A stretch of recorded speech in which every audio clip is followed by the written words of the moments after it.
Now, Perry, you had a terrific NHL career, but it is a misconception that you won the Stanley Cup with Calgary in 1989. You were actually traded right before that.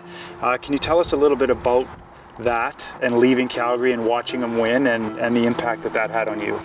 Well, I think part of this is in January of that year, Cliff Fletcher, our GM, asked me to come in, said talk, because I wasn't playing. Terry Crisp came in as a new coach. Badger Bob played me a ton. Crispy, not so much. And he knew I was probably struggling, so we had a chat. And he said, at the end of that chat, what if I find you a good place to play? You know, would you be open to that if it's not getting better? I said, sure. I guess that was me asking to get traded, because I did get traded by March. So I kind of had a hand in that, and I said, sure. So it made it a little easier. I came back to Calgary, watched them go through that run, and I was actually honestly happy for all those guys. It doesn't really hit you. It didn't hit me at the time that, well, I should be there. It was great for the city. Like, growing up in Edmonton, I knew how important winning was, and the Oilers were. So when I saw that Flames had that opportunity for that city, they needed to win. They truly needed to win. So you're happy, and then you just move on. I get reminded of it, and people are like, "Oh, geez, sorry about that." I'm like, "Hey, I'm okay. It's okay. It didn't define me." And there were not many guys get to win that thing.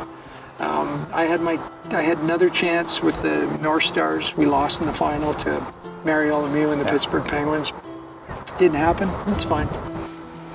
So I want to say that you bleed the red of the Flames, but also you're from Edmonton, and it's more so that you bleed the blue for Alberta, because you are Alberta through and through, and you are a huge part of Alberta history with that Steve Smith goal. Yes, that's true. Can you take us through what happened there? That was Game 7 of the Smythe final.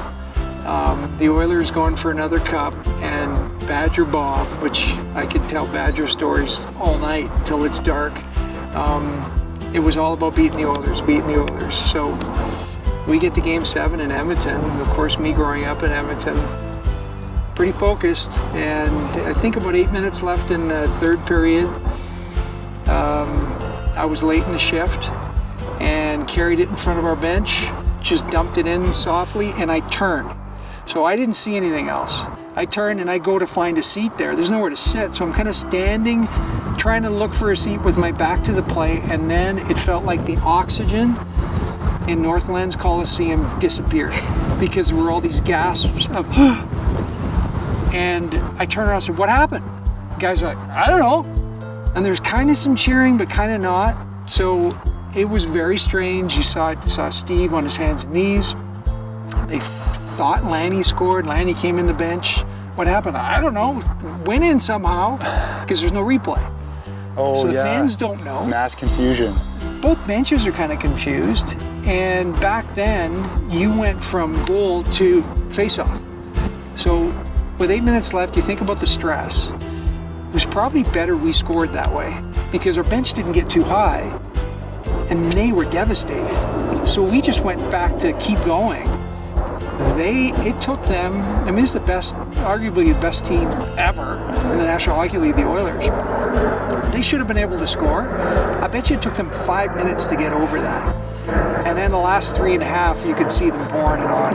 And Mike Vernon stoned them, and we ended up winning. But yeah, that Steve Smith goal. I got credit to you. They announced I got credit for it about 3 minutes later, and I'm like, what? Why me? Can I do my victory lap now? So it was really anticlimactic. It was strange. We've now had 2 of the 3 people involved in that goal on this show. So Steve Smith is next. He will. The first time he came to Calgary as a Flame, actually it was the opening golf tournament. And I saw him coming in the parking lot, and he beat the crap out of me the rest of my career after that. Anytime he got his chance. So I don't think he was fond of me. And I saw him in the parking lot, I walked right to him. I said, "Welcome to the Calgary Flames," to kind of break the ice with him right away. He's a great guy, and I think he's a good golfer, so you got to get him. Okay, perfect. All right, we'll take a quick break from this, and let's get back to the golf.